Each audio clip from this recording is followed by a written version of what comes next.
Hello दोस्तों, नमस्कार। आज हम एक टॉपिक को समझेंगे और ये पर्यावरण के अंतर्गत आता है, जो कि काफ़ी इम्पोर्टेंट क्वेश्चन है, जो कि कॉम्पिटिटिव एग्ज़ामिनेशन में और अदर्स एग्ज़ाम में पूछे जाते हैं। टॉपिक का नाम है खरीफ की फसल और रबी की फसल।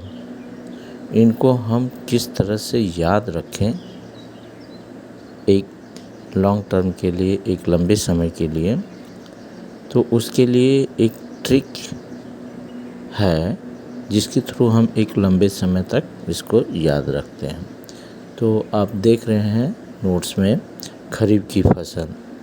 खरीफ की फसल क्या है कि जुलाई और अगस्त के प्रारंभ में बोई जाती है। पहले बोई जाती है, इसके बाद रबी की फसल बोई जाती है। पहले खरीफ की फसल बोई जाती है, इसके बाद रबी की फसल बोई जाती है। जुलाई और अगस्त के प्रारंभ में बोई जाती है। नवंबर मतलब ठंडी की स्टार्टिंग में इसे काट ली जाती है।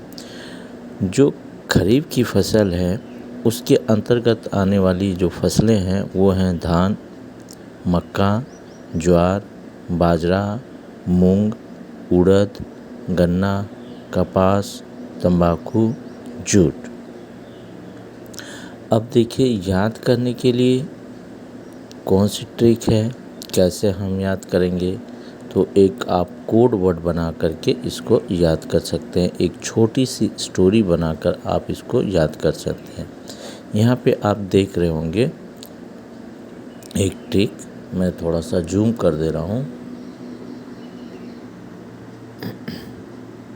ये रहा, धनु, धान, मक्का लेकर बाजार जाओ, वहीं से ज्वार फीवर की दवा ले लेना और गन्ने का रस पीकर तंबाकू खा लेना।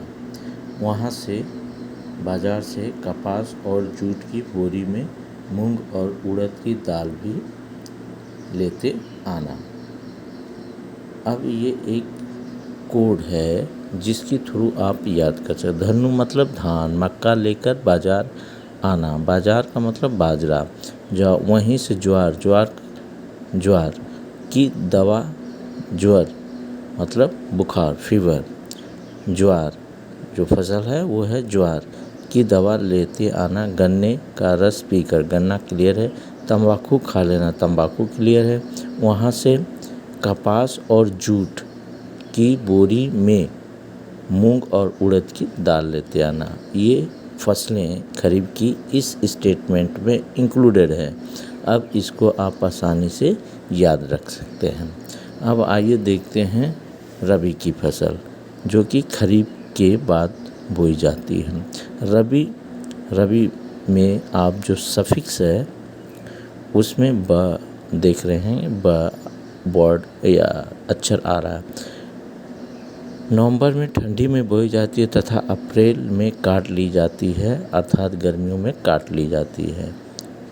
ठीक, तो खरीफ के बाद बोई जाने वाली फसल गेहूँ, जौ, चना, मटर, अलसी, अरहर, सरसों, राई, आलू। तो उसको याद रखने का कोड वर्ड ये है कि रबी, किसी बच्चे का नाम है रवि, गेहूँ जो चना, मटर, सरसों पिसवाने जाता है। रबी। दूसरा आप तरीका ये है याद रखने का कि रबी में जो ब है आपका अंतिम शब्द ब में, जैसे मंथ आता है अक्टूबर ब, नवंबर ब, दिसंबर ब, मतलब रबी जो एक लड़के का नाम है, यूँ समझ लीजिए उसका बर्थडे जो है नवंबर, अक्टूबर और दिसंबर के किसी महीने में आता है। जितने बर लगे हुए हैं उस हिसाब से आप इसको याद कर सकते हैं। रबी का बर्थडे कब आता है? अक्टूबर, नवंबर, दिसंबर। मतलब ये हुआ कि जो रबी की फसल है वो कब बोई जाती है? अक्टूबर, नवंबर, दिसंबर, ठंड के टाइम जो है बोई जाती है। जिसमें कि गेहूँ, जौ, चना, मटर, अलसी, अरहर, सरसों, राई, आलू आते हैं। इस ट्रिक से आप इसको आसानी से लंबे समय तक याद रख सकते हैं। इसी तरह से आप और भी ट्रिक बना करके याद कर सकते हैं। धन्यवाद।